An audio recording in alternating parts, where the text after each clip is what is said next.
Hey guys, this is a spoiler-free review for the recently released science fiction novel Sleeping Giants by Sylvain Neuvel. I received this from the publisher Del Rey to review it. In case you know nothing of its premise, and I didn't really going into it, though it's made pretty clear within the first few pages what this book will be about and why it has the title that it does. We start off following a young girl on her birthday. She wants nothing more than to ride her new bike. And with this small, simple impulse, she falls, literally, bike and all, into the hands, or rather the giant metal hand, of destiny. This, of course, affects the entirety of our future, the future of humanity, and the understanding that we have of the universe and our place in it. Skip ahead many years later, and we're plunged into what the vast majority of the rest of this book will be. Interviews between an unknown person and various other characters, with some journal entries and voice recording transcripts thrown in here or there. At first it seems a bit random, the people we're meeting, and we'll get to them more deeply in a minute, but it also at times feels a bit forced, this interviewing process. And there are, of course, problems with this format of storytelling. How do you get across information, either important or just interesting, that doesn't immediately pertain to the interview or the interviewer's questions, when, and in the context of this book in particular, that interview is about something so important that that something alters how humanity views itself? How do you tell the compelling human stories happening in the background in a setting like that, a setting that often seems clinical and sterile and void of the need for the emotion that drives the discoveries discussed? Shouldn't the questions and answers focus only on those discoveries in this situation? And this may seem like I'm interviewing you now, but the book already answers this question by being written in a certain way. And there are two ways in which I see that answer being expressed.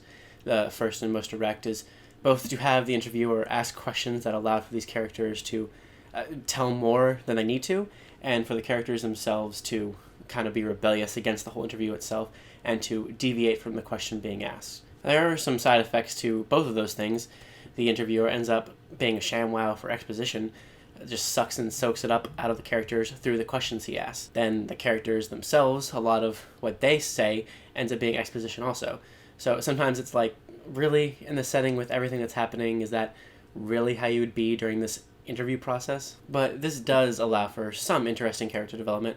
We have a wide variety of characters and personalities that come through in the interviews.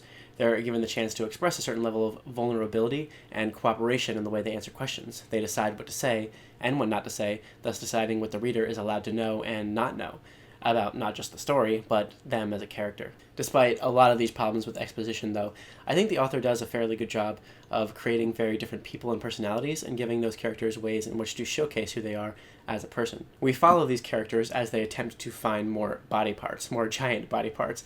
It's a very secretive mission that hardly anyone is aware of. It's dangerous because sometimes finding them has consequences, and because, well, what are they going to do with it when they find all of them and put them together? It's obvious that these things have some sort of otherworldly alien thing about them, hence all the secretiveness surrounding them. And so these characters must do all of what they're doing very, very secluded from anyone but each other. And this is something the interviewer actually touches on, how they're all working together, their personal lives, the emotions and reasons behind the things that they do, and how it affects this overall mission. So the interviewer becomes an instrument the author uses to get need-to-know information across to us, whether it's story, background, science, character growth, whatever. It's almost all seeded through the interview, which puts the interviewer in an interesting position. It's a position of power that I don't think he or the author takes lightly. Actually, despite everything I've said about this format, the interviewer may be one of my favorite things about the book. It may not be that way for everyone who reads it, but it was for me. He has a very strong personality himself, and that comes through the more and more you read, despite his attempts at staying as neutral as possible. And there's a certain amount of distance there, though, between us and all of the characters, interviewer included. It's impossible for there not to be. The fact is, we are hardly ever right there alongside an event as it's happening. We're privy to either the planning or the end result or both, but this story constantly keeps us at arm's length and never lets us fully embrace the relationship between characters, the day-to-day of this mission and those carrying it out, or the action of it being carried out. Like, going back now to what I was saying before on how this book expresses its answers to my questions on its format, the first way, and as I said, most direct, is the obvious way in which these interviews are written.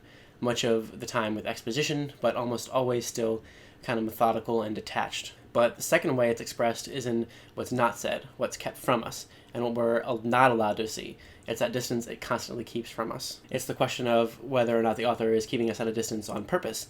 If so, he's done a very good job. And I'd say it's possible that that's part of what he's trying to do. And I think that mindset makes the book more enjoyable.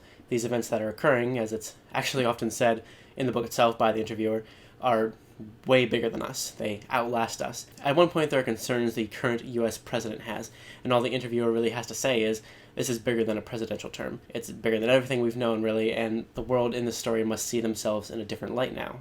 So this exists as a document of what's happened in this world, and the many human stories behind what's happened aren't as important in the grand scheme of things as what happened on a larger scale. I say all of that to kind of give Sylvain Neuvel the benefit of the doubt. Sometimes things are really glossed over, questions aren't answered, or they're answered too much, the characters aren't the most well written, there tends to be a bit of a veil over everything that's happening as a whole, etc.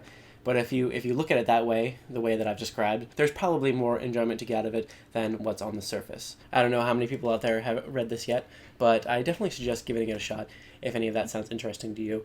If you have read it, definitely let me know how you feel about it. If you haven't read it, then I have a nice, lovely little surprise for you, although it's probably not much of a surprise considering I talked about it in the last video I posted, my art call. I have 2 of them. The publisher sent me 2 of them, and I'm going to give one away to you guys right now. I'm going to just go ahead and say that it's open to everybody, internationally or otherwise, same as the other giveaway that I posted on that art call video. And all you have to do is be subscribed, leave a comment down below saying you're interested, and I'll send it to you.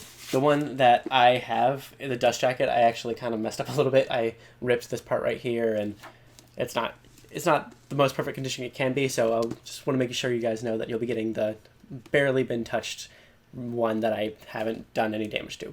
So you'll be getting that one. And actually, I wanted to show you real quick that this book is super beautiful on the outside. It is really, really gorgeous. It's got these great illustrations on it. And I kind of wish I had read it without the dust jacket on, so I didn't mess it up at all. But, because, I mean, it's really, really nice to just hold and to look at without the dust jacket on. But that's just my opinion. Anyway, I think that's all for this video. Thank you guys so much for watching. I hope you enjoyed it. Let me know what you thought. And I'll see you later with more.